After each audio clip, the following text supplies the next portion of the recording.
ባለሀብቱ ክርክር ውስጥ ምንድነው የሱ ሚና ምንድነው የባለሀብቱ ብር ከሰጠሽው ማንንም በብር የማይቀየር ሰው የለም አባታችሁ ፈቅደዋል እሷ ሄዳ እንድትከፍል አይደለ አባታችሁ ኦሬዲ መብቱን ከሰጡ ወረዳው ምን እኛም የገዛነው ጠበቃ እነሱም የገዙት ጠበቃ አንድ ላይ ሆነው አስፈረደብን ቤቱ ስንት ሺህ ተገመተ 300 ሺህ ስንት ካሬ ላይ ነው ያረፈው ነው ያልሽኝ ቤቱ 540 ካሬ ሜትር ቦታ ላይ አልገባኝም ውርስ አይደለም ስትነግሩኝ ግልጽ አድርጋችሁ በደንብ ንገሩኝ ማለት አልገባኝም እኔ በጃኖ ይዛ መሬት ላይ አባቴ በምን አይነት መልክ እንደተሰጠው አላውቅም እዛ አብሬ ነበር እርሶ ልጅ ኖት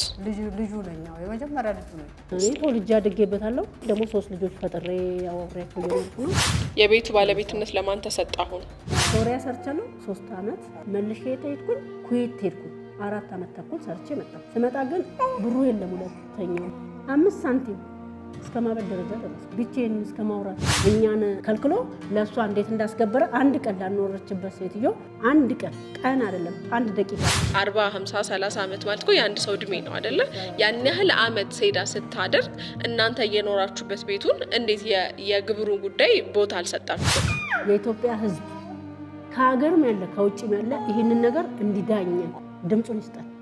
ሰላም እንደምናላችሁ ወደይታ ቲቪ ቤተሰቦቻችን ይህ አዲስ ህይወት የተሰኘ ፕሮግራማችን ነው ፕሮግራሙን አዘጋጅቼ የማቀርብላችሁ እኔ ራሄል ኃይሉ ሲሆን የዛሬው የአዲስ ህይወት ባለ ታሪኮቻችን ከ60 አመት በላይ ያኖርንበት ቤታችን በግፍ ተፈናቅለናል ጎዳና ወድቀናል ይሉናል ምንም እንኳን ጉዳዩ በህግ የተፈረደ ቢሆንም ለሌሎቻችሁ አስተማሪ እንዲሆን የሄዱበት የእውቀት መስመር ያሉብንን መስፈርቶች አለማሟላት አካይዶቻችን እውነታዎቻችንን ሀቆቻችንን ሊያስመጥቁን ስለሚችሉ ከዛሬ ባለ ታሪኮቻችን እንድትማሩ ስንል ጋብዘናቸዋል ምንድነው የሆኑት ምንድነው በእጃቸው የነበረው እውነት የሄዱበት መንገድ ምንድነው የሚለው ከባለ ታሪኮቻችን ጋር ቆይታ የምናደርግ ሲሆን እስከ ፍጻሜው ድረስ አብራችሁን ቆዩ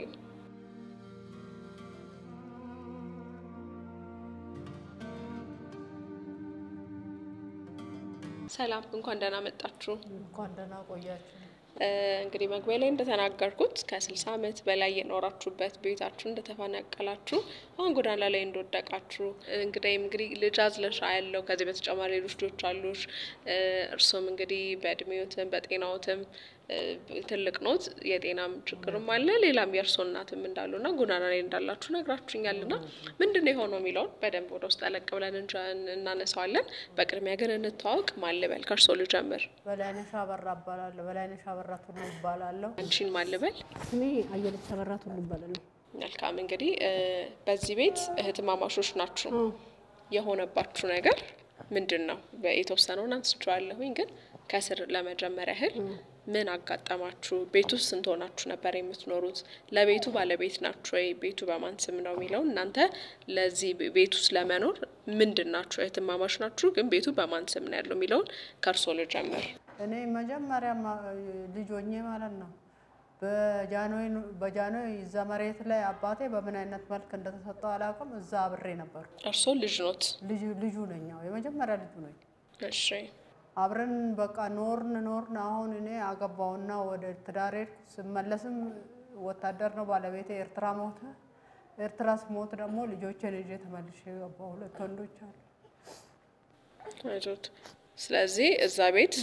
ሰርቼ እየኖርኩ ነው ከነሱ ተጠግቼ አሁን ግን ያው 73 ብር ተሰጠን 73 ብር ምን ይገዛል በዚህ ዘመን ይታይልን መንግስትም ህዝብም ይፍረዳል ቆይ ማን የሰጣችሁ ምንድነው የሚለው ስለማያቅ ተመልካቹ 73 ብር 73 ሺህ ብር ማን ነጠቃችሁ ቤቱ ስንት ካሬ ያህል ላይ ነው ያረፈው ቤቱ በአባቶት ነው አይደለ በአባታችን ስለዚህ አባቶት የት ሄደው ነው ሚለውን ጉዳዩን ከስር ጀምሮ አስረዱኝ አባቴ ሞተ አሁን 2 አመት ከ5 ወሩ ነው እሺ አባቶት ሳይሞት ቤቱን ማን ነው ሊነጥቋችሁ ያሰበው በማን የተነጠቃችሁት አክስታችንን ባለሀብት አምጥታ በባለሀብት እንዴት አልገባኝም ቤቱ በማን ስም ነው ያለውና አክስታችሁ እንዴት መብት ልታገኝ ቻለች ቤቱን የመንጠቅ እንግዲህ እንዴት እንደተሰጣጣ አናውቅም እኔ ያለውበት ነው የምትለው አለውበት የራሴ ነው ምናምን ነው የምትለው ግን በሁሉ ነገር ላይ በኦንላይን ላይ በምን ላይ ያለው አባታችን ነው የአባታችን ስም ነው አሁንም አባታችሁ ቤቱን ለልጆች አከፋፍለዋል አውርሰዋል ስለዚህ ውርስ ውስጥ አለች አክስታችሁ የለችም በምን መልኩ ታዲያ እሷ እናንተን ለማስወጣት ቻለች እኛ ግብር ገበርኩ አስገበራት ወረዳው እንዴት እንዳስገበራት አናውቅም ቤቱ በማን ስም ነው ያለው በአባታችን ስለዚህ አባታችሁ ለምንድን ነው በቤቱ ሲገብሩ ያልቆዩት ለምን አክስታችሁ እንዴት ሊገብሩ ቻሉ በምን እንደተስማሙ አላውቅም ብሩን እኔ ነኝ የምሰጣት ግን በስሟ አረገች ነው የሚለው አባታችሁ ስለዚህ ቤቱ በአክስታችሁ ስም ተቀይሯል ማለት ነው አልተቀየረም በአባታችን ነው አሁንም ያለው ቤቱ ታዲያ ምኑን ነው በስም ያረጋችሁ አልገባኝም ግብሩ ስለዚህ አክስታችሁ እየሄደች ትገብራለች ቤቱ በአባታችሁ ስም ነው ያለው መስኖሩት እናንተ ናችሁ አክስታችሁ ከእናንተ ጋር ይኖሩ ነበር አትኖርም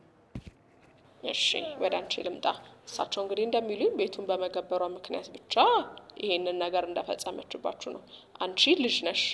እህት ነሽ ስንተኛ ልጅ ነሽ 10ኛ ልጅ ነው 8ኛ 9ኛ ልጅ ነው አጠቃላይ ስንት ልጆች ናችሁ 11 ነበርን ከ11ዶች ያው ሞቱ አራቱ ሞቱ ከአራቱ 7 አለና 7 ነን ያው ከሰባታችን ከእናታችን ጋር 8 ነን ደሞ የልጅ ልጅ አለ እኛው ያሳደግነው ልጅ ወንድማችን ሞቶ እኛ ጋር ያደጋለ 8 ነን አንድ ላይ የሚባለው እሺ ወዳንቺ ልምጣና አንቺስ እዚህ ቤት ምን ያህል ጊዜ ቆይ ያው አብራችሁ ያው ነው ያደጋችሁት ግን ምን ያህል ጊዜ ቆይሽ አሁን ምዛ ነው ወይ ያለው ነገር ንገሪኝ እኔ ተወልጄ አድጌበታለሁ ለራሴ ተወልጄ አድጌበት ደሞ 3 ልጆች ፈጥሬ ያው አብሬያቸው እየኖርኩ ነው ትዳር የመሰረሽው እዛው ቤት ነው እዛው ያው በቃ እዛው ቤት ነው የሚባል ያው እዛው ነው ያው ተወልጄ አድጌበት ተዳርሼ ልጆቼንም እያኖርኩኝ በማል ቤት ባለቤቴ ይሞታል ባለቤቴ ሲሞት ያው እንግዲህ ከሞት ማንንም አይቀርም ያው መኖር ጀመርን ያው የሰራውትን ነገር ለልጆቼ ያጎረስኩ ልጆቼን ማስተዳደግ ራሴ ወጥቼ ሰርቼ ልጆቼን ያስተዳደርኩኝ እያለ ባለውበት ሰዓት ይሄ ነገር መጣ ውጡ ተባለ ጎዳና ወጣ ጎዳና ላይ ቁጭ ብለናል 3 ልጆች ማለት ለአንድ ሰው በጣም ከባድ ነው በጣም አንድም ልጅ ለራስም ዛሬ ከባድ ሆኗል በርግጥ ግን አሁን ነገሩ ፍጥንጥን አርጋ ነው ውጡ ተባልን ውጥት ምናም ከሚለው በላይ ያው እንግዲህ ከቀረጻ በፊት ቀደም ረጅም ሰዓት አይደለም ወረቀቶችን ስናይ ነበር የፍርድ ቤት ውሳኔ ክሱ ረጅም አመት እንደፈጀ ያያየን ነበርና ከዛ ጀምረን ለቤተሰቦቻችን ገልጽ እናርግላቸው ብዬ ነው እሺ የመውጣቱን ፓርት ከማንሳታችን በፊት መጀመሪያ እንድትወጡ ማን እንዳደረጋችሁ እሳቸው አሁን የተወሰነ ነግሮኛል ካንቺ አንደበት ነው ደሞ አሁን ይፈለኩት አክስታችሁ እሺ ልጨርስ አክስታችሁ እንዴት መብት ኖሯቸው እናንተን ለማስወጣት ደረጃ ደረሱ ከዛ የግብሩ ነው አሉኝ እሱን ድጋሚ ኮነ ታረጋግጭልኛለሽ ስለዚህ የግብሩ ከሆነ ደሞ እንዴት አክስታችሁ ያንን ሁሉ ምን ያህል አመት ስገበሩ መብቱ እንዲሰጣቸው ያደረጋቸው እንዴት ነው እንዴትስ እናንተ አልገበራችሁ ለምን አክስታችሁ ጣልቃ ገብተው ይሄን ያህል ረጅም አመት እንዲገብሩ ሆነ እሱን አስረጅኝ አባታችን በራሱ ስም እንደምገብር አርጋ ነበር ብሩን የምትቀበለው አሁን ከተወሰነ አመት በኋላ ምን አለችኝ አለ እኔ እኮ ግብሩን የምገብረው በአንተ ስም ሳይሆን በራሴ ስም ነው ብለ አለችኝ እሱ ዛሬ እውነት ቦታ ሄዷል እኛ አሰት ቦታ ነን ያለነው እሱን የሚያቆማን ነው ፈጣሪ ብቻ ነው ግን ለኛ እንዳለን ነው ያው እሱ ያለን ቃላት ለኛ ደግሞ እሱ ነው እንጂ የሚያውቀው እኛ እናቀም አይደል እንዴ እነሱ በምን እንደተባባሉ እነሱ ናቸው የሚተዋወቁት ግን ለኛ ምን አለን እንዲ ስንቀመጥ ምን ይላል እኔ ብሩን ሰጣታለሁ በስሟ ያደረገችው አሁን ነው በቃ በእንትን ያደረገችው አሁን ነው አብላ ወረቀት አምጥታ ሰሰጠኝ በጣም ነው ያዘንኩት ከዛ በኋላ ከዛ ካወቅን በኋላ ደግሞ ወረዳ ሄደን ግብር ወረቀት ይወጣል ስም ዝርዝር ይወጣል ስም ዝርዝር በሚወጣበት ሰዓት ሄደን ይጠይቃል አባቴ አይቀመጥም በጣም ጎበዝ ነው ሄዶ ሲጠይቅ ምን ይሉታል እዛ እንትን ላይ ምንድነው ክስ ላይ ተይዟል አንተ መገበር አችልም እያሉ ሲመልሱት በዛ ነው አባቴ እንትን ግራ የተጋባውና ያቆመው መሄዱን እንጂ አባቴ ከመሄድ ወደኋላ ብሎ አያውቅም ተይዟል አንተ መገበራችን አችልም እያሉ ነው ወረዳ ነው እኛ ወረዳውና ክፍለ ከተማው እንዴት እሷን ራሱ እንዴት እንዳስገበራት መጠየቅ አለበት ወረዳ 8 ነን በቀድሞ ወረዳ 10 ነው የሚባለው፣ ቀበሌ 10 ነው የሚባለው፣ ዞን 6 ምናምን ነው የሚባለው እና በጣም በቃ ሙሰኛ እንደሆኑ በዚህ ነው የሚታዩት። ያለበትን ትተው የሌለበትን ሰው ማስገበር ይሄ ራሱ በህግ ያስቀጣል። እኔ ብቻ ሳይሆን ሁሉም እየደረሰባቸው ስላሉ ማለት ነው። እኔ ብቻ አይደለም ተበዳይ፣ ሌላ ሰውም ተበዳይ አለ ከኔ በላይ። ካርታ እጃችሁ ላይ አለ? ይሄንን ክስ ስትጀምሩ ካርታ የለም። ካርታው ተይዞ ነው ያለው በክሱ መሰረት ማለት ነው። ካርታውም በማን ስም ነው ያለው? በአባታችን። ግን ለማደር ታይቶ ካርታው ታይቶ ነው። አባታችን አቅመ ደካማ ነው፣ አካለ ስንኩል ነው። ወረዳው አይቶት የቀበሌ ቤቶች በሚታደሱበት ሰዓት ለሱም ምንም እንደሌለው አይቶ ወረዳው ክፍለ ከተማው አይቶ አለልኝ የሚባል ፖሊስ መምሪያ ላይ ሳሎ ጎራ ላይ አሁን ሳሎ ጎራ ሆኗል እሱ ቦታ ማለት ነው። በፈሪዳ ህንጻ አጠገብ ነው ፖሊስ ጣቢያው። እዛ ዋና የነበረው እሱ ራሱ ሳይቀር መጥቶ ቤታችንን ያሰራለን ፖሊስ ነው። አሁን በዛ ላይ ያለ ተቀይሮ ወደ ሌላ ቦታ ሄደ። ቤታችን ያሰራው ማለት ቤቱ ድሮም እናንተ ያደጋችሁበት ቤት ታደሰልን፣ ባሸዋ ግርፍ ተደርጎ ታደሰልን። በጭቃ ቤት ነበር በፊት የምንኖረው። አሁን መንግስት ባመጣው ያው በጎ አድራጎት በዛ ሰዓት ተሰራልን። አባታችን ምን ስለሆነ አካለ ስንኩል ስለሆነ የእንትን ቤት መሰራት አይቻልም ተብሎ ነበር። የግል ቤት የነዋሪ ቤት መሰረት አይቻልም ተብሎ ግን እሱን ሲያዩት አቅመ ደካማ ነው፣ ምንም የለው፣ የገቢ ምንጭ የለው። እሱን አይተው የዛሬ 5 ዓመት ምናምን ሰሩለት። ስለዚህ አሁን ቤቱ የሆነው ቀድም እንዳልሽኝ ሁላችሁም የራሳችን ቤት ሰርተናል ግቢ ውስጥ ብለሽኛል። ስንት ቤት ሰራችሁ?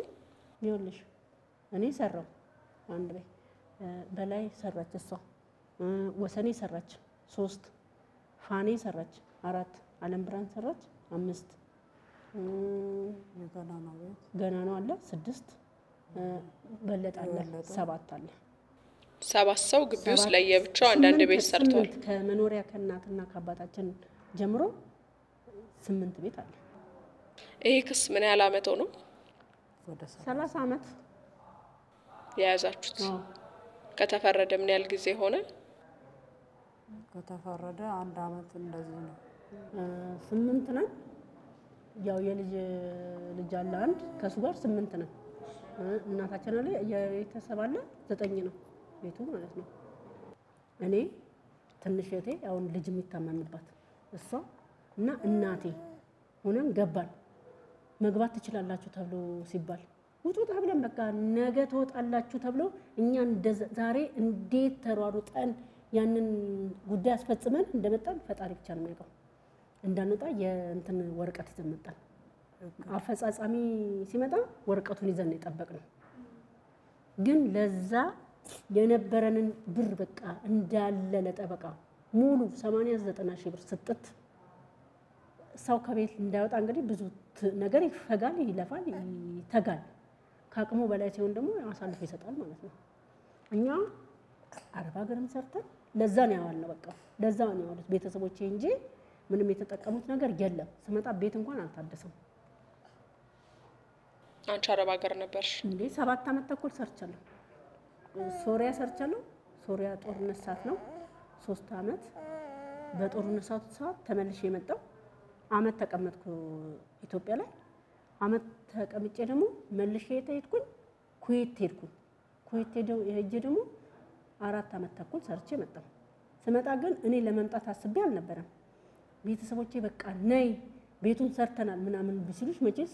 የሆነ ጭንቅላትሽ ደስ ይሏል። አንቺም እነሱን ለማሳረፍ እነሱን ለማስደሰት ነው የሰው ሀገር የምትሰደጁ እንጂ ደልቶሽ አይደለም። ቢደላሽ ለምን የሰው ሀገር ትሰደጃለሽ? ሀገርሽ ተቀምጠሽ ምሰሪን ሰርተሽ ትኖሪያለሽ። ልጅ የለ ምን የለ ይዛኔ። አሁን ከዛ በቃ ከዛ ከመጣ በኋላ እንዴ ተደጋገመብኝ። ብሩ የለም ሁለተኛው ስመጣ እስከማበድ የላክሹ ማለት ነው። 5 ሳንቲም። ከዛ በቃ እስከማበድ ደረጃ ደረስኩ። እንዴ ራሴ ብቻዬን እስከማውራት ብቻዬን እስከመለፍለፍ ጓደኞቼ ወደ ቤተክርስቲያን ይዘውኝ ሄዱ እንትን ሲሉ ጸበል ተጠመቁ ምን ስል ያ ነገር ተወኝ ከዛ ወደ ራሴ ምን ሆንኩኝ ተመለስኩኝ ሰው ነሽና ከዛ ስለ አገባው ወለድኩ ከዛም ሄዳለኝ ይሄንን ልጅ ወልጄ የሚለው ነገር ያዘን ከዛም ሁለተኛው ተጸንሷል ሜዳችን ሽንት ይታያው ጽንስ ላይ ነሽ ሜዳችን ነው የተባልኩት በቃ ከዛ ተስፋ ቆረጥኩ 40 ቀን ተመልሰሽ ልትሄጂ ማለት አንዱን አርጄ ሁለተኛው ልሄድ ነበር ከዛ ሁለተኛውም አመት ከ9 ወር ነው የሚበላለጡት እግዚአብሔር የፈቀደ ሆኖ ወለድኳቸው የእነሱን እያሳደኩ ይያለ በዚህ በአባቴ ግቢ ላይ በሰራሁት ቤት እየኖርኩ ይያለ አሁን ይሄ ነገር መጣ ድንገትም አይሁን መቼስ ወተሽ ጎዳና ስትታይ በጣም ይሰማሻል በጣም ዜጋነሽ ያሳዝናል መንግስት ከጎዳና በሚያነሳ ሰዓት አንቺ ጎዳና ስትታይ በጣም አይከብድም ያማል እንደውም የአዲስ አበባ ልጅ ሆነን አዲስ አበባ ተወልደን አድገን መንግስት እኮ ከማንም ከሌላ ቦታ የመጡትን እንኳን እያየ በሂደት ቤት እየሰጠን እናቃለን እኛ ጋም ተሰጥቶ ስለሆነ እኛም ወረዳ ውስጥ ደግሞ ብዙም ባንሄድ የምናቀው ነው ይሄ መንገድ ላይ ተቀምጠው ለምኑ ሰዎች ራሱ ስንት ድጋፍ ተደርጎላቸዋል እኛ ግን ዛሬ ወጣን ጅብ እንዲበላን ነው የተጣለው በፖሊስ ኃይል በፌደራል ኃይል በራስ በወረዳው ኃይል ወረዳ ውስጥ የሚሰራ ገነነ የሚባል ስራ አስፈጻሚ ቢሮ ያለ እሱ ራሱ ነው ያረካከበን ቤቱን ማለት ነው አሁን ቤቱን የተረከበው ማን ነው አክስታችን ባለሀብት ነው የተረከበው ሸጣችሁ አሸጣችሁ መሸጥ ሳይሆን አንተ አሸንፈ ከወሰድክ ግማሹን ሰጥቻለሁ ብለው ነው ማን ነው አሸንፎ የሚወስደው ይሄ ባለሀብቱ እኮ እሱ ከሁለተኛ ከባለ መብት ወይም ከእናንተ ነው የወሰደው እሱ ክርክር ውስጥ የለበትም ገዢ ነው ባለሀብቱ አይደለም በቃ ካሸነፍክ ግማሹን መሬት ሰጣለሁ ምኑን ነው የሚያሸንፈው ይሄንን ክርክር በፍርድ ቤት ያለው ባለሀብቱ ክርክር ውስጥ ምንድነው የሱ ሚና ምንድነው ባለሀብቱ እኮ ውርስ ውስጥ የለም አይደለም እሱ ላይ ባይኖርም እዚህ ጋር ፍርድ ቤት ሄዳል ብር ያስጨብጣል የሆነ ቦታ ሄዳል ብር ያስጨብጣል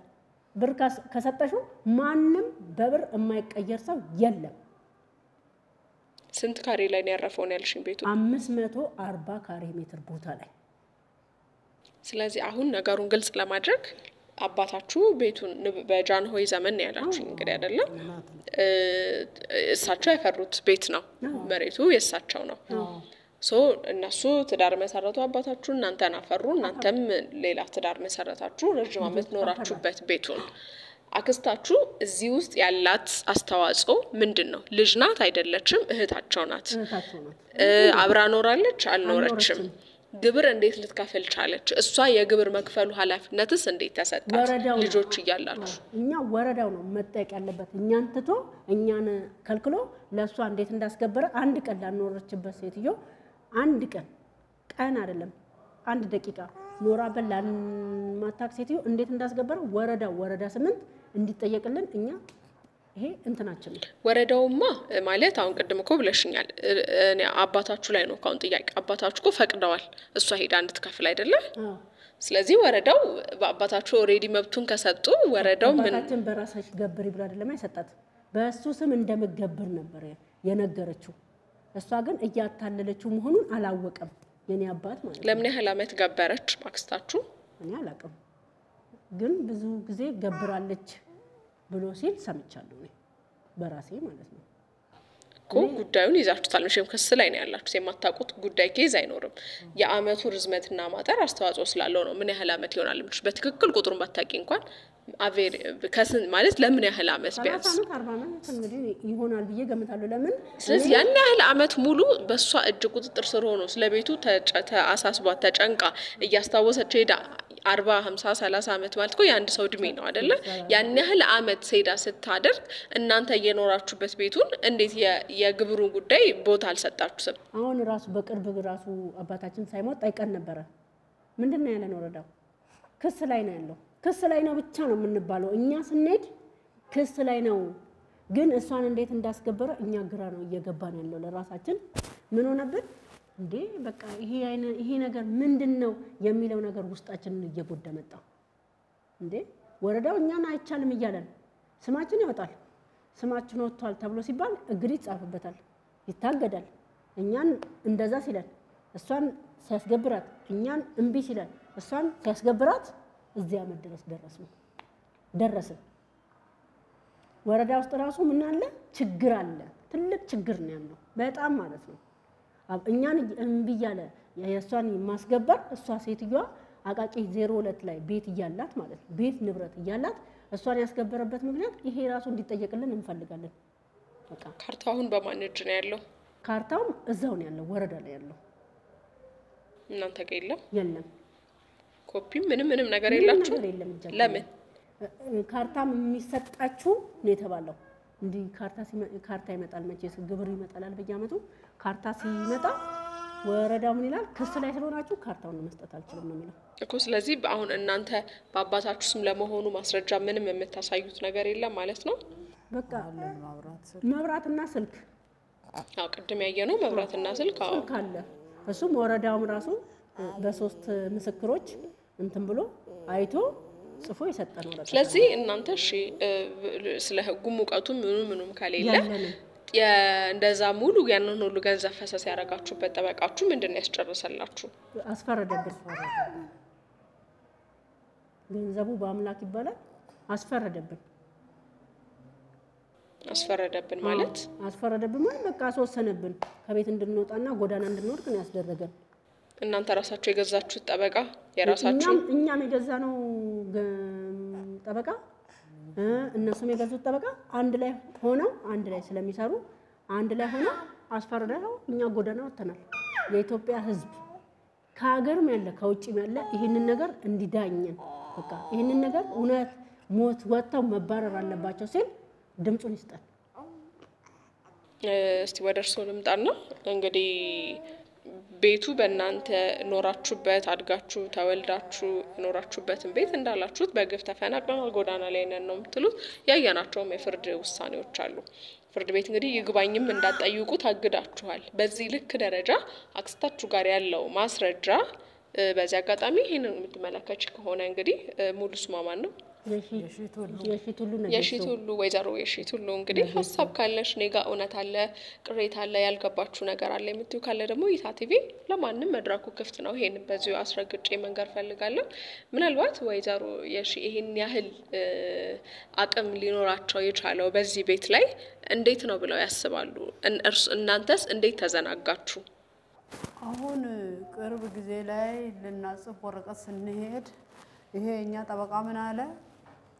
ውርስ እኮ አይደለም ማለት ለምናጽፎ ልጅ ስናገናኘው በስልክ ውርስ አይደለም የሴትዮዋ ነው መሬቱ አብራኝ ነው የምትኖረው ቀበሌያቸው አንድ ነው አንድ ላይ ነው የሚኖሩት አንድ ሰፈር ነው ከማን ጋር ከአክስታችን ጋር እና አክስታችሁና ማ አክስታችንና ጠበቃው የሰፈሬ ሰው የናንተ ጠበቃ ነው እሷ ጠበቃ ጠበቃ የራሳችን እሷ ጠበቃ የላትም አይቆሙላትም ለምን አንድ ጊዜ ሰዎቹ ባለመፍት ናቸው ተብሎ ሲፈረድ እዚህ ለጋር ሰዎቹ ባለመፍት ናቸው ገንዘብ የሚያስፈልገው ይተመን ብላ ሴትና ስትናገር በቃ የቤታቸው ማይረባ ነገር ከፍያ አስነሳለሁ ብላ ጠበቃው ስትልክ እንደሱ አይደለም አሁን ባለው ነው ይከፈላቸው የተባለ በዚህ ነው የሚስማሙት በሌላ አይስማሙም ሴቷ ብላ ተናገረች ማለት ነው አፈጻጸም እንደዛ ብላ ስትናገር እሷ ደግሞ ጠበቃው በቃ ሸሽቶ ሄደ የሷ ጠበቃ ያክስታችን ጠበቃ እንደዚህማ እጄን አላስገባም ማለት እንደዚህ አይነት ነገር ላይ እጄን አላስገባም ብሎ ሄደ አራታችንም ተጠርተን ሄደን ነበር ያለት ለጋር ላይ ስንሄድ አሁን ባለው ግምት ከፍላለሁ ይሄ አሁን 300 ሺህ ከሆነ በመናምን ስለሆነ የሰሩት ቤቱ እንደዛ ከፍላለሁ ስትል እንደዛማ አይቀበሉም ሴት ናት እንደዛማ አይቀበሉም ሰበር ፈርዶላቸዋል ምን ብሎ አሁን ባለው ገበያ ተሽጦ ይካፈሉ ብሎ ሰበር ፈርዶላቸዋል ብሎ ስላት ፈርዶላችሁ ነበር ፈርዶልን ነበር እሺ አሁን ሴት ናት ከሷ እጅ እንዴት እንደቀሙ አይታወቅም ወንዶች መጥቶ ገምተናል ይሄን አክል ነው ብሎ እሷ በፊት ባለችው ገምቶ በሞተ ብር እንትን አራታችንም ሄደን ነበር ያለው የህዝብና የመንግስት ነው ተብሎ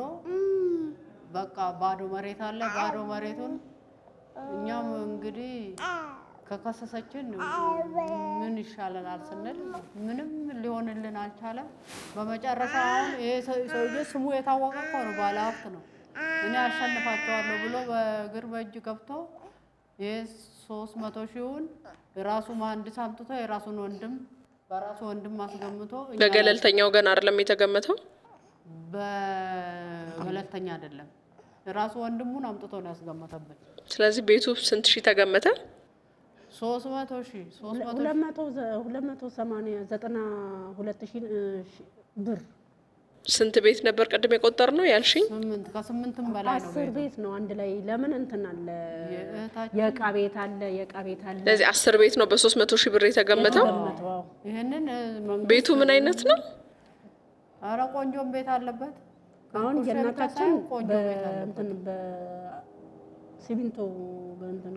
ግርፍ አለ አሸዋ ግርፍ የሚባለው በእሱ የተሰራ ነው መንግስት ነው የሰራላቸው ቅድም እንደተናገርኩት የህቴ ቤትም ትንሿ ህቴ የሷም ቆንጆ ነው ትልቅ ቤት ነው የሷም ወደ 30 ምናምን ቆርቆሮ ነው ምርጥ ቤት ነው የሷም ስለዚህ የባለ ሀብቱ ወንድም ነው 300 ሺህ የሚለውን ሂሳብ የገመተው መሐንዲሱ ማለት ነው ከዛስ ቅድም ያልሽኝ 73 ሺህ ደረሳችሁ እሱ ተካፍሎ ነው ሌሎቹ አላገኙም ጭራሽ ስለዚህ በሰዓቱ የገንዘብ ሲገባላችሁ አምናችሁበት ተቀበላችሁ ቆይ ማለት አሁን እንደ አዲስም ያው ይግባኝ ኦሬዲ ተከልክሏል እንጂ ለመክሰስም እኮ ያንን ነገር መልሶ ነው እንደ አዲስ የኔ መብት ይሄ ነው ተብሎ የሚጠየቀው እኮ አይደለ ይሄ ገንዘብ ከገባላችሁና አምናችሁ ከተቀበላችሁ 3 አመት በፊት ነው የገባው ገንዘቡ ብሩ ማለት ነው ብሩ የገባው የዛሬ 3 አመት ነው በባንክ በመንግስት ባንክ የሚባለው በዛ ተቀምጦ አሁን ውሰዱ ተብሎ ሲባሉ እነሰዎች ምን ያደርጉ የቤክራይ የሚከፍሉ እንተላቸው የሚበሉት ታግደዋል እንግዲህ ያው ወጣው ጎዳና መውጣት እኮ አንድ ሰው ወጥቶ ጎዳና ወጣ ማለት በቃ ከአገልግሎት ውጪ ሆነ ማለት ነው አሁን የሚገርመው ይሄ ሁሉ ነገር ሲሆን እናታችሁ በህይወት አለች እናታችሁ ምን ይላሉ መብታቸውን ለማስከበርስ አሁን ከቤታቸው ተፈናቅለው የወደቁት እናታችሁም ናቸው እናታችሁ ባፈሩት ንብረት ቤታቸው ነው ተፈናቅለው የወጡት ምን ይላሉ እሳቸውስ የት ሄዱ ምን አደረጋችሁ እንደ በፊት አይደለችም አይምሮዋ ተቀይሯል ለምን በሽታና ስኳርና ግፊት ማለት እኮ ከባድ ህመም ነው እህታችንን የገደላ ስኳርና ግፊት ነው እናታችሁ አሁን ስለ ግብሩ መጀመሪያ አሁን እድሜ ምንም እንትኑ ለመርሳቱ ቃቱ ምን ተሌል ይችላል በፊት ግን ንብረቱን አብረው ሲያፈሩ ከአባታችሁ ጋር እነሱንም እኮ ነው ያታለለቻቸው እናታችንንም እኮ ነው ያታለለችው እንደዛ ያለች እኮ ነው አባታችን ለእሷ ሲሰጣት የምንድነው ብላ ስትለው እዛ መኖ የሚባል ድርጅት ነበር የሚሰራው እርባታ ማለት ነው እዛ የሰራውን ብር እዛ ሲከፍል ምንድነው ስትለው የሺ እንትን ጥልልሃል ብላ ግብር ከፍልልሃለሁ ብላ ግን ከጊዜ በኋላ አሁን በቅርብ ሰዓት ምን አለችኝ አለ እኔ እኮ በራሴ ነው እየከፈልኩ ያለሁት ለምንድን ነው ለአንተ በመከፍለው ብላለችኝ አለ እና ወረዳው ችግር ያለበት ያልኩሽ የዛ ማደር ያለውን ሰውዬ ትቶ ማደር የሌለውን ሰውዬ ግብር መቀበል ይሄ ራሱ ምንድነው ያው ተገቢ አይደለም የነሱ ማሰራር ትንሽ ግር ይላል የናንተም መዘናጋት ደግሞ በስቷል 30 እና 40 አመትን የሚያክል ነገር ቀንቀንን ሲተካ አመትን ሲተካ ስለቤታችሁ ጉዳይ ሳይሰጣችሁ ዝም ብላችሁ መኖራችሁ ለሌላም ሰው ቀዳዳ መግቢያ ይሆናል ማለት ነው እንዳላችሁ ከናንተ ከነገራችሁን ታሪክ አንፃርና ይሄንን ፕሮግራም ያዘጋጀነው እንግዲህ ሌሎቹም በእንደዚህ አይነት መዘናጋት መጨረሻ የሚያስከፍለው ዋጋ እንዲያዩ ነውና ስለዚህ በስተመጨረሻ የተፈረደባችሁ መቼ ነው የወጣችሁትስ እንዴት ነው የሚለው ነገር ንገረኝ ዳራ የምን ዳር ጥቅምት 29 ነው ጥቅምት 29 የመጨረሻ ውሳኔ ተወሰነባችሁ እንዴት ነበር የመጨረሻ ውሳኔ ከዛ በፊት አንድ 15 ቀን ነው ወር ተሰጠን በወር ውስጥ የት እንድንሄድ ብለን ስናማከር ጭራሽ ውርስ አይደለም አለ የራሳችን ጠበቃ ማለት ነው ምንድነው አለ የውርስ አይደለም ለሌላ ጠበቃ ነው እንደዚህ ለምንድን ነው እንደዚህ ያልገባው እዛ ቦታ ለምን አልገባም እዛ ቦታ ለምን አልገባም ስለ ጠበቃው ውርስ አይደለም ማለት የኛ ጠበቃ እንደ ካደን በዛ ጋር ነው ያወቅነው እኛ አሁን ስለንወጣ ማስጠንቀቂያ ሲሰጠን ነው ያወቅነው አልገባኝም ውርስ አይደለም ስትነግሩኝ ግልጽ አድርጋችሁ በደንብ ንገሩኝ ማለት አልገባኝም እኔ እንግዲህ ሰውየው ምን እንዳሰበኝ ጀመሬቱ የሷ ነው ውርስ አይደለም ነው መሰለኝ ያለው ያው ለሷ ነው የሚያግዘው አንድ ሰፈር ሰው ነው ጠበቃችን እኛ አላወቅንም እኛ ይወከል ነው ገንዘቡ በአምላክ ይባላል አሁን ምን አለ መሰለሽ እኔ ከዛ ወዲህ ነው እስኪ ዝም ብለን ምን አለ መሰለሽ እኔና እህቴ እንሄዳለን ይሄንን በቃ ውጡ ተብለን የመጨረሻ ጊዜ የ2015 እኔና እህቴ እናቴ ያንን እንትን ስንጨርስ ፍርድ ቤት ሄደን ስንመጣ ጨርሰን ምን እንዳልን ታውቂያለሽ እንዴ እኔ እኮ እናንተም ታሳዝኑኛላችሁ እሷም ታሳዝነኛለች የሰፈሬ ሰው ናት እንደዚህ ብሎ ነው ያለው እንግዲህ ለሰፈር ልጆች ለሰፈር ሰው የሚዳላ ከሆነ ምን አይነት ህግ ነው ታዲያ እየተሰራው እነሱ ያዙት ጠበቃ አራቶቹ አባታችን አንድ አለ እህቶቻችን አራት አሉ እነሱ ናቸው አሁን ከጊዜ በኋላ ነው አሁን እኛ ክሱ ላይ ከጀመርን ነው በፊት ሲከራከርላቸው ምንም ነገር አይናገርም ነበር አሁን ግን እኛ 2015 እኔና እህቴ በቃ ተፈርዶባችሁ ነገር ነው የምትወጡት ሲባል ያንን ጠበቃ ሌላ ጠበቃ አነጋግረን 80000 ሲለን ምን እናደርጋለን ያ 80000 ቤት አይሆን በወር ስንት ታወጫለሽ ዛሬ ቤት ኪራይ ነዷል የለም 5000 ራሱ አታገኝም ቤት እንደውም አዲስ አበባ ላይ ሆነሽ እዛ ክፍለ ሀገር ላይ ማን ነው አቃቂ ወርደሽ እንኳን ወደ ታች ያለው ሰፈር ራሱ ውድ ነው ዛሬ ባሁን ሰዓት ገጠር ተብሎ የተናቀበ ቦታ በ6000 7000 ነው የምታገኘው ከተማ ላይ ቤት በ5000 6000 ከራያለ ብትይ ዘበት ነው አይገኝም ስለዚህ እኛ ምን አደረግን ያንን 80000 እየተገደድን ከልጆቻችን አፍ ነጥቀን ሰጠን ከዛ 2 አመት ቆየልን በሁለተኛ አመት ደግሞ የኛን አስፈረዱብን በቃ በምን ራሱ እሱ ይሄ ከገንዘብ ጋር የሚሰራው ልጅ ንጉስ እሱም በምን እንዳስፈረደብን እንጃ ተፈረደብን በቃ ስለዚህ አሁን እናንተ ራሱ ከምትነግሩኝ ታሪክ እየተረዳሁት እኔ እንጃ አላቅም የሚሉ መልሶች ተደጋጋሚ ሰማለሁኝና የእናንተም ብዙ ጉዳዩን ጠለቅ ብሎ አለማወቅ አሁንም ሶስተኛ ደግሞ እናንተ የምትወስዱት ኃላፊነት ደግሞ ለጉዳዩ ብዙ ዕውቀት አለመኖር ደግሞ እንደገና አሁንም ሌላ ክፍተት ይፈጥራልና ለውቀት ብዙም ዕውቀቱ አለመኖር ጠበቃ ላይ ብቻ ጉዳዮችን እርግፍ አድርጎ መተው እነዚህ ለ30 ለ40 አመት ያህል የግብር አለመክፈል ጉዳዩን ቤቱን እርግፍ አድርጎ መተው ካርታችሁን ከእጃችሁ መውጣታችሁ እነዚህ ጉዳዩን ጠለቅ ብሎ አለማወቅ በሙሉ ነው ዛሬ ላይ እንደዚህ ለጎዳና እንድትዳደረጉ ያደረጋችሁ ማለት ነው ስለዚህ ሰዎች ጉዳይ እንደዚህ አይነት ጠንከር ያለ ኬዞች ሲኖሩባቸው እንዴት አድርገው መሳተፍ እንዳለባቸው አሁንም ተዘናክተው ተቀምጠው ከሆነ መጨረሻ እንደዚህ አይነት ዋጋ ስለሚያስከፍል ሰው ለንብረቱ ነቃ ብሎ እንዲጠብቅ ማስተማሪያ እንዲሆን ነው ስለዚህ በስተመጨረሻ እንድትወጡ የተወሰነው አክስታችሁ በራሷ ቤቱን ለራሷ አገልግሎት ፈል ማለት በቃ ወደ እሷ ስም ነው የተደረገው የንብረቱ ባለቤት እሷ ናት ነው ተብሎ የተፈረደው ወይስ ምን ተብሎ ነው ፍርድ ቤት ሄደን ነበር የት መሰለሽ እዚህ ጀርመን አደባባይ ያለው ፍርድ ቤት ነው ስንሄድ እንዴት ነው ያለው ስንሄድ ምንድነው ያለው ሰውየው የጠባው ማን ነው ተናገሪው ዳኛው ማለት ነው ዳኛው አሁን እኛ ባልነው ነው እንጂ እናንተ ባላችሁት አይደለም በቃ የምትወጡት ስለዚህ እኛ ባልነው ተወጣ ሴት ናት ገና አዲስ ናት መሰለኝ የመጣችው ልጅቷ ምንም አልተናገረችም ያቺ ዳኛዋ ማለት ነው አሁን መጨረሻ ይወሰነችበት አዲስ ናት መሰለኝ ምንም አልተናገረችም አንድ ደግሞ እንትን ጠበቃ ነኝ የምትላለች ካክስታችን ጋር ከዛ ዳኛዋ ምንም ሳትናገር አቃቤ እኮ በቃ እንደዚህ ነው ስትል በቃ ትወጣላችሁ ብላ ፈረደች ዳኛዋ ማለት ነው ያቃቤ ጓና ተስፈረደችብን እንጂ ዳኛዋ ምኑንም አላየችው ገጹንም ገልጣ አላየችው ለማቃቤ ጋብራታለች ያቻ አቃቤ ጓ እንደዚህ አርጎ ጎዳና አውጥቷት ምንድነው ደግሞ አለች እንደዚህ እንትን አለች ባለቃለ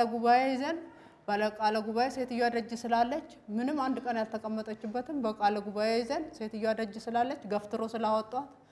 በቃ እንደዚህ ብላ ነው ያስፈረደችው። ስለዚህ አሁን የምትሉት ባለሀብት እዚህ ውስጥ ያለው አስተዋጽኦ ምንድነው? እሱ ምንድነው ያደረገው? ብር በመርዳት ነው። ለየሽቱሉ ያቺ አቃቤ እንኳ ብር ትበላለች። እቺ እንደዚህ ብላ የተናገረችው ማለት ነው። ሂሩት ትባላለች። አንደኛ ደረጃ ፍርድ ቤት። የቤቱ ባለቤትነት ለማን ተሰጣ? አሁን ለማንም አልተሰጠም። ቁጭ ብለዋል ብቻውን ዘበኛ ተቀጥሮበት እኮ። የእናንተ መውጣት ማለት ምንድነው አላማው? ያልገባኝ ነገር አጥፍቶ መጥፋት ነው። ሌላ ምንም ያገኘችው ነገር የለም። እሷም ህጋዊ ያልሆነላትም እኛም የጎዳና እየተንከራተትን ነው። ህዝብም መንግስትም አይቶ ይሄንን ጉዳይ ይፍረደን። አዳነች ጋም ስንት ሄደናል። አዳነች ጋም ማንንም ሊያስገባን አልቻለም። ሂዱ እናንተ ህጋዊ ከሆናችሁ ወረቀት አምጡ። እኛ ወረቀት የትም ራሱ እንደሚጻፍና እንደ አዳነች ጋር እንደሚቀርብ አናውቅም። እኛ የፍርድ ቤት ወረቀት ይዘን ብቻ ነው እና 3 4 ሄደናል። በቃ ተስፋ ቆርጠን ተውን። አንጂ አንድ ባለ ጉዳይ ስታነጋግሪ ወረቀት አሳይተሽ ትገቢያለሽ ሌላ ቦታ። ግን አዳነች ጋር ስትገቢ በጣም ብዙ ነገር ከላካል ሰው የሚገቡ ታውቂያ ሲዘን ስልክ አስይዘን ደጅ ላይ አትገቡም ብሎ በቃ የሚከላከል። ስለዚህ ጉዳይ ምንም አይመለከተንም እኛ ወረዳ አይደለንም ምናምን የሚላ ሰውዬ አለ። ትልቅ ሰው ነው። ወረዳ ስትሄዱ ምንድነው የሚሰጧችሁ መልስ? ወረዳ እኛ ምንም አገባን ኦሬዲ ተፈርዷል ለነገሩ። እናንተ ኦሬዲ ያለቀ ነገር ስለሆነ አሁን መጀመሪያ ነበር እንጂ። ስለዚህ መጀመሪያ ሄደናል። ጠይቀን ነበር። ይሄንኑ ገነናውን የሚባል ሰውዬ ጠይቀን ነበር። ሂዱ እዛው አስፈጽሙ። እኔ ምን አውቃለሁ። ስለዚህ አሁን እናንተ ጥያቄ ሊሆን የሚችለው ወይም እየጠየቃችሁ ያላችሁት ከስር መሰረቱ ጉዳዩን ነው ወይስ የሆነ ሆኗል ግን የተሰጠን ካሳ በጣም ኢምንት ነው ከእንትኑ ጋር ከቤታችን ንብረት ጋር አይገናኝም? ካሳ ይጨመርልን ወይም ተቀያሪ ቤት ምንድነው ጥያቄያችሁ? ቤት ይሰጠን። ጎዳና ወድቀናል። ቤት የለንም። ብሩ በአሁን ሰዓት እጃቸው ላይ ስላለ ይመልሳሉ። ያው ተቀያሪ ቤት በርግጥ ለልማት የተነሳ ሲሆን አሁን ለምሳሌ በከተማችን ላይ በተለያየ ምክንያት ልማቶች በኮሪደር ልማት ከቤታቸው መንግስት ያስነሳቸው ሰዎች ተቀያሪ ቤት እየተሰጣቸው ካሳ እየተሰጣቸው አድራሻ ለውጥ እያደረጉ ነው። የእናንተ አሁን ከመንግስት አካል ለልማት ተብሎ ስላልተነሳ ተቀያሪ የሚለው ነገር ውሃ ያነሳም ማለት ለምን ሲጀመር ወጣችሁና ለምን ይቀየራል? ቤቱ ተፈልጎ ለልማት ከሆነ አዎ ስለዚህ ይሄንን ፈልገናልና ለማው እናንተ ደግሞ ሌላ አድራሻ ቀይሩ ይባላል። አሁን ግን እናንተ የተነሳችሁት ወይም ጉዳያችሁ ለልማት ለምናምን ሳይሆን ለምንድነው የቤታችሁ ቤተሰብ አካል የሆነችው አክስታችሁ ቤቱ ይገባኛል ብላ እሷ ወስዳው ነው አይደለ? ማሪነታችን ይታይልን ነው። እኛ ከኖርንበት አመት ጀምሮ እኛ ተወልደን አድገንበታል። የልጅ ያፍረተንበታል። ያ ነገር ሁሉ በእውነትን ይዞ የሚሄደው ፈጣሪ ብቻ ነው። በእንደዛ አይነት ሰው በገለልተኛ ሰው ይታይልን በቃ የካለምም ያለ ከሀገር ውስጥም ያለ ከውጭም ያለ ሰው ይሄንን ፍርድ እውነት ፍርዱ ጥሩ ነው በቃ ጥሩ ነገር ነው ይሄ ምንም አያስከፋም ብሎ ይፍረድብን። አሁን እናንተ ምን አይነት ሁኔታ ላይ ነው ያላችሁት? ወርቀን ጎዳና ላይ ምን ያህል ጊዜ ሆናችሁ? 3 ወር አለፈን 4 ወራችን ነው። የት አካባቢ ነው ያላችሁት? አቃቂ ቃሊቲ ወረዳ 8 እዛው ወደ አቃቂ ገባ ብለን ነው። አቃቂ አይደለም ወይኔ መንዝና ላይ እስኪ ወደ ወንዙ ገባ እንትን ቁጥር 2 ነው የሚባለው ሰፈሩ መጨረሻ ላይ ነን። ወንዝ ላይ ነን ማለት ነው። አሁን ወንዝ ላይ እየኖራችሁ ያላችሁት ጎዳና ላይ ወጣችሁ ስንት ምን ያህል ናችሁ ቤተሰብ? ሁላችሁ ማለት ስንት ማለትስ ሁላችንም በቃ 8 ቤተሰብ ጠቅላላ 8 ቤተሰብ ወንዝ ዳር ጎዳና ላይ ወድቃችኋል? ጎዳና ያርቀናል። አዎ በምሮ እየተዳደራችሁ ያላችሁት እየበላችሁ እየጠጣችሁ ያላችሁት እያደራችሁ ያላችሁት? የእግዚአብሔር ራርቶልሽ ይሰጥሻል። ልጅ ያለው ሰው ደግሞ ልጅ ላይ አይጨክንም። ለልጆቻችንም ያው የሆነ ነገር ይሰጠናል። የሚያቀን ሰው ትላንትና የነበርንበትና ዛሬ የነበርንበት ቦታ አንድ ስላልሆነ ማለት ነው። ዛሬ ዝቅ ብለን ትላንትና በራሳችን ቤት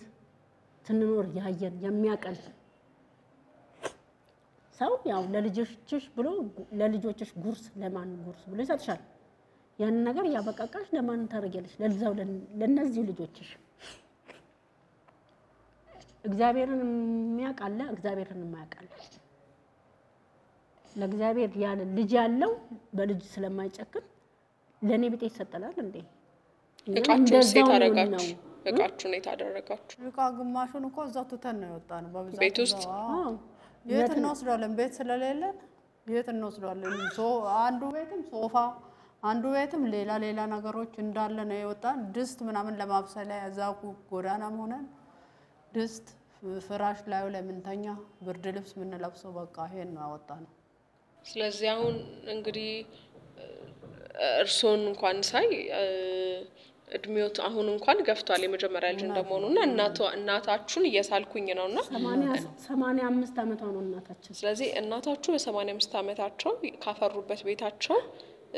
ወጥተው ወንዝ ዳር ጎዳና ላይ ያሉት ያውም በቅርብ ሰው በባላቸው እህት በጣም ከባድ ነው እንግዲህ ምን እናረጋለን ይሁን እስቲ ተመስገን ነው ተመስገን እንበለው ምን እናርገው እኛ ራሳችን ነን እኮ ሰው ስንቱ የቀበሌ ቤት ሲያገኝ ስንቱ ድርጅት ቤት ሲሰጠው አባታችንም ተሞኘ እኔም ደሞ ልጅ አሳድግ ነበር ባለቤቴ ኤርትራ ነው የቀረብኝ ልጅ ስለማሳድግ ቤትም መሬትም ጓደኞቼ ቤት አላቸው መሬት አላቸው እኔ ግን መግዛት አልቻልኩም እነዛ ልጆች ሳሳድግ የሙት ልጅ ሳሳድግ አሁን ዛሬ እነሱ ተመስገን ነው አድጎ እጄ አይኔ ላይ እንቀሳቀሳሉ እነሱ ማንድ ተስፋ ናቸው ምንም ባይኖረኝም እነሱ አሉኝ ለጊዜው እስከመሞት ድረስ ልጆቹስ ደርሰውልታል ትልልቅ ናቸው አሁን እነሱ ሲሄንን ጉዳይ እናንተስ እንደው ያው እንደዚህ አሁን ያለውን አሰራርም ብዙም ዕውቀቱም ላይኖር እንደ ልብላ ተሯሯጡ ይችላልላችሁ ከጉልበትም ከዕውቀትም ዘመኑንም ስለሚዋጁ አሁን የተወለዱት የደረሱት ልጆች ይሄንን ጉዳይ እንዴት ለማስጨረስ አልሞከሩም እነሱ እዚህ ላይ ምንም የገቡት ነገር የለም ስለ ህግ ምንም የሚያውቁት ነገር የለም እኔ ልጆች አሁን እኔ ትምህርት ላስተምራቸው ላበላቸው ላጠጣቸው ነበር ምሯሯጠው እንዲያድጉልኝ ነበር ምሯሯጠው ኤርትራ ነው የቀረብኝ ያው መስሪያ ቤቱም ወረቀት ጽፎልኛል ግን ምንም ያገኘሁት ነገር የለም አንድም ባለቤቱስ ቤቱ ኤርትራ ጦርነት ነው ያለፈው በፊቱ ነው በደርግ የደርግ እዛው ነው የቀረብኝ እዛው እየሰራ ያለ ለውጥ ሲመጣ በቃ እዛው ገደሏቸውና መጡ ያው እንግዲህ እስካሁን አቅም እስካለኝ እንጀራም ጋግሬ ምንም ብዬ ኖርኩ አሁን ከአቅሜ በላይ ሆነ ደከመኝ እኔማ በቃ በዚህን ዘመን እኔን እንግዲህ አውጥቶ ማጣን ማለት እኔም ዜጋ ነኝ ኢትዮጵያዊ ነኝ ሌላ ምንም የለኝም ደሞ እሱ በወታደር ቤት ነው የሞተብኝ ይሄው መስሪያ ቤቱ ራሱ ድጋፍ ቤት ይሰጣት ብሎ ጽፎልኛል ወረዳው ግን ሊሰጠኝ አልቻለም ሁለት ልጆች ይዤ ተንከራተትኩ ነው ያለሁት አይዞት አሁን አንቺ ያለሽበት ሁኔታ ቀደም ከአረብ ሀገር እንደመጣሽ ተመልሰሽ ለመሄድ ሞክሪ እንዳልሆነ ነገርሽ ነበርና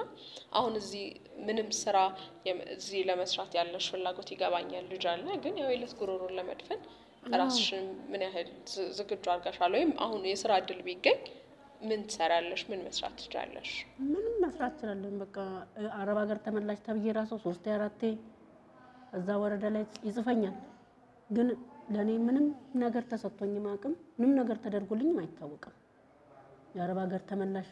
ኑ ተመዝገቡ ይባላል በወረዳ ግን እንመዘገባለን ምንም ነገር ምንም እኔ አሁን ስራ ባገኝ ሰራለሁ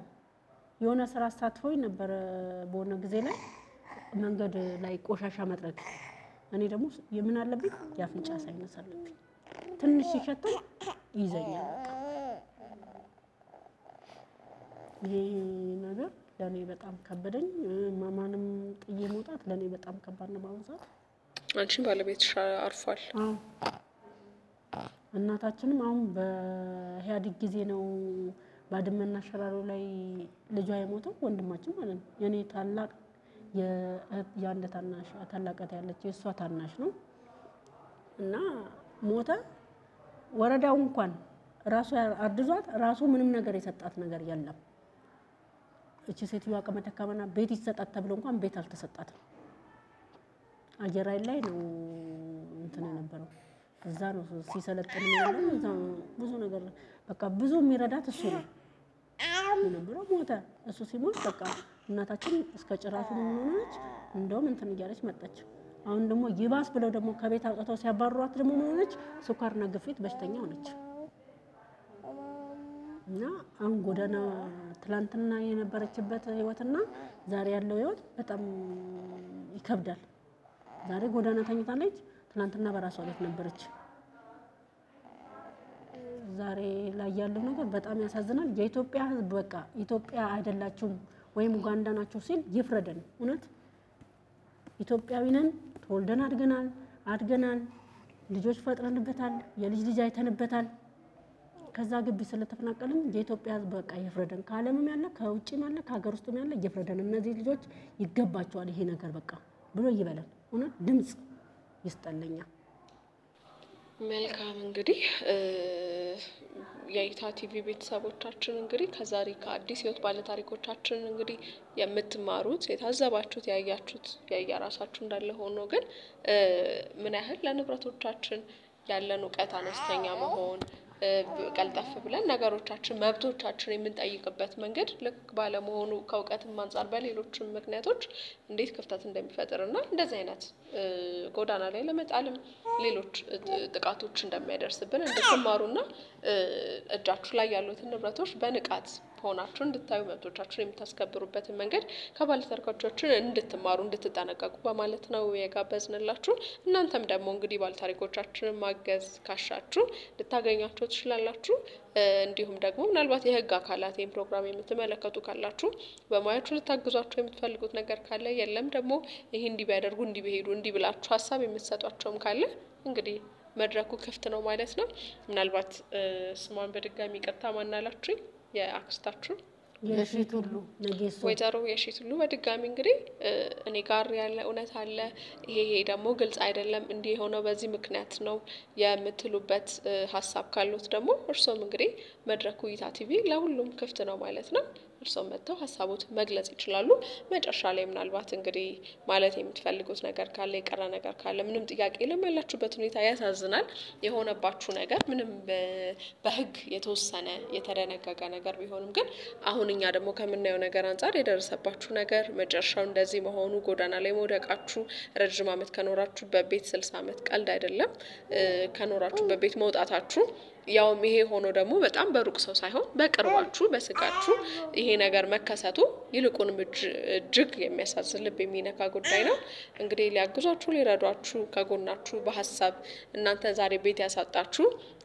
ዕውቀት አይደለ ቶሎ እንዲ ነው የሚል መንገዱን ብዙም አለማውቅና ያንንም መጠቆም ቀልድ ስላልሆነ የኢታ ቲቪ ቤተሰቦቻችን ያንን ሊነግሯችሁ ከቻሉ ስልካችሁን እናስቀምጥ ያገኟችሁ። ስለዚህ እኛ ይሄን እናረጋለን። እናንተ ግን መጨረሻ ላይ ማለት ማስተላለፍ የምትፈልጉት ነገር ካለ እድሉ ልስጣችሁ። እኛው ማለት ምን ፈልጎ በቃ ጎዳና ወድቀናል። ስለዚህ መንግስት ህዝብ ሚያንና ይፍረደን። እኔም የቀድሞ ሰራዊት ቤተሰብ ነኝ። እናቴም አየር ኃይል ላይ ልጅ ሞቶባታል ደጀኔ ያበራት ሁሉ የሚባል እሷም ጎዳና ወድቃለች። ስተን ቤት ስጡን በምንል ጊዜ ወረዳው ሌላ ነገር ነው የሚነግረን እንጂ ማንም ሊተባበረን አልቻለም። አይዟችሁ። ምናልባት አንቺ ማለት የምትፈልጊው ነገር ካለ እድሉ ልስጥሽ። እኔ ምን አለኝ በቃ እኔ ማረብ ሀገር ተመላሽ ነኝ ግን ምንም የለኝም በቃ ከምንም ነገር የለኝም። ልጆች ማሳደግ አንድ ልጅ 3 ልጅ አይደለም አንድ ልጅ በጣም ይከብዳል። በአሁን ሰዓት ቤት ተከራይቻለሁ ምንም መስራት አልቻልኩም። ስራም በወረዳ ላይ የተደራጀቱን ስራ ባለ አጋጣሚ ታይቶ ስራው እንዲሰጠኝ ፈልጋለሁ። ሰራለሁ ጉልበት አለኝ እግዚአብሔር ይመስገን ጤነኛ ነኝ ፈጣሪ ይመስገን። ያው ዝቅ ያደረገኝ ምንድነው ልጆቹም ናቸው ልጆቹም እያደጉ ነው። ግን ካላቅም በቃ መንግስት እኔ ምንም ነገር አይደለም ቤት ቢሰጠኝ የትም ተራርጬ እኖራለሁ። ልጆች ማሳደግ እንግዲህ ማንንም ይሞታል የማይሞት ሰው የለም። ሁላችንም ለሞት ነው የተቀመጥነው። ከሞት የሚያመልጥ የለም። ባለሀብት ይሞታል መንግስት ይሞታል ማንንም ይሞታል። ቀናችንና ሰዓታችን ብቻ ነው የሚጠበቀው ከኛ። ያው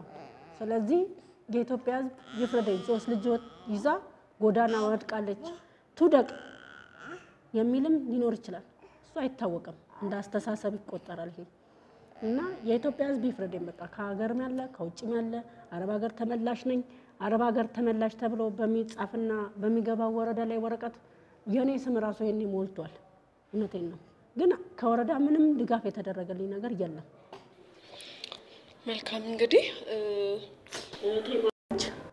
በሽተኛ ልጅ ይዛ የምትቀመጥ በጣም ነው የምታሳዝነው ዲፕሎማ አላት ተምራ እንዳልተማረች ያው ልጇን በማስተማም ይዛ ቁጭ ብላለች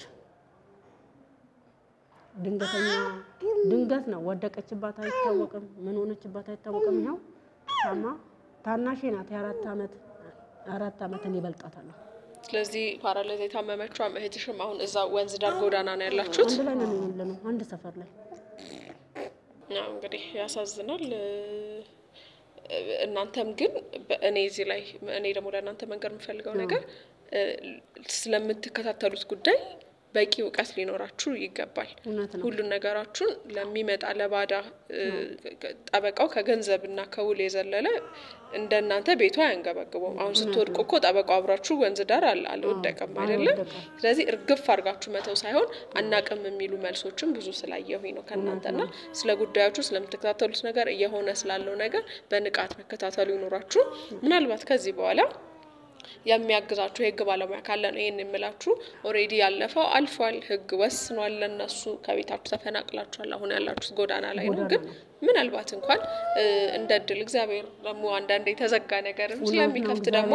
ምናልባት እንደዚህ አይነት ነገሮች ካሉ ግን ስለምትንቀሳቀሱት ነገር ስላላችሁበት ነገር ስለ ካርታው ሁሉንም ነገር ዕውቀቱ ሊኖራችሁ ይገባል ማለት ነው እኔ ይሄንን ለእናንተ ላለው ለይታ ቲቪ ቤተሰቦቻችን ደግሞ ሊያግዟችሁ ከፈለጉ ፍቃደኛ ከሆናችሁ ስልካችሁን እናስቀምጣለን በገንዘብም በሐሳብም በእውቀትም ሊያግዟችሁ የሚፈልጉ ለይታ ቲቪ ቤት የአዲስ ህይወት ተመልካቾቻችን ካሉ ያግዟችኋል እስካሁን ድረስ አብራችሁን ስለቆያችሁ ስቱዲዮ ድረስ መታችሁ ያለባችሁ ነገር ታሪካችሁን ስላጋራችሁ ለሌላ ለተመልካቾቻችን ትምህርት እንዲሆን ያላችሁበት ሁኔታ ስላሳወቃችሁ ከልብና መሰግናለን መልካም ነው ልመኛላችኋለሁ መፍትሄ አግኝታችሁ ደግሞ በደስታ ያገናኘን ሚዲያ የችግራችንን ተረድቶ ስላዳመጠ ስላስተላለፈን ምስጋናችንን ከልብ ነው በጣም እናመሰግናለን ቀጥሉ የተቸገረ ይፋይውጣ እንደኛ እናመሰግናለን እናመሰግናለን አይ ችግራችንን አይታችሁ መረዳታችሁ ራሱ አንድ መፍትሄ ነው አንድ ትልቅ ነገር ነው ማን ተረዳ ማን ከጎናችን ሆነ ማንንም ከጎናችን ሲቸግረን ወደ እናንተ ደውለን በሰው ወደዚህ መጣን እንጂ እናንተም ደግሞ ቶሎ ብላችሁ ደረሳችሁልን ይሄንን እኮ ይሄ ራሱ መናገራችን ራሱ ከባድ ተነፈስን ማለት ነው እና እናመሰግናለን ከልብ መልካም እሺ እኛም እናመሰግናለን እሺ እንግዲህ ውድ የይታ ቲቪ ቤተሰቦቻችን የዛሬው የአዲስ ህይወት ፕሮግራማችን ባለ ታሪኮቻችን እንዳያችሁት እንደሰማችሁት ነው ማለት ነው እናንተም ደግሞ ከእንደዚህ ያሉ ታሪኮች እናንተ ላይ እንዳይደገሙ እንድትማሩበት ስንለኝ ታሪክ ወደ እናንተ ይዘን መተናል ባለ ታሪኮቻችን ማገዝ ካሻችሁ በድጋሚ እንግዲህ ስልኮቻቸውን ከታች እናስቀምጣለን የደወላችሁ በሞራልም በገንዘብም በሐሳብም እንድታግዟቸው ስንል ጥሪያችንን እናስተላልፋለን እስካሁን ድረስ ፕሮግራምና አዘጋጅቼ ያቀረብኩላችሁ ከናንተ ጋር ቆይታ ያረኩት እኔ ራሂል ኃይሉ ነኝ በሌላ ጊዜ በሌላ በአዲስ ሾው በአዲስ የአዲስ ህይወት እንግዳ እስክንገናኝ ድረስ ቻል ቆዩ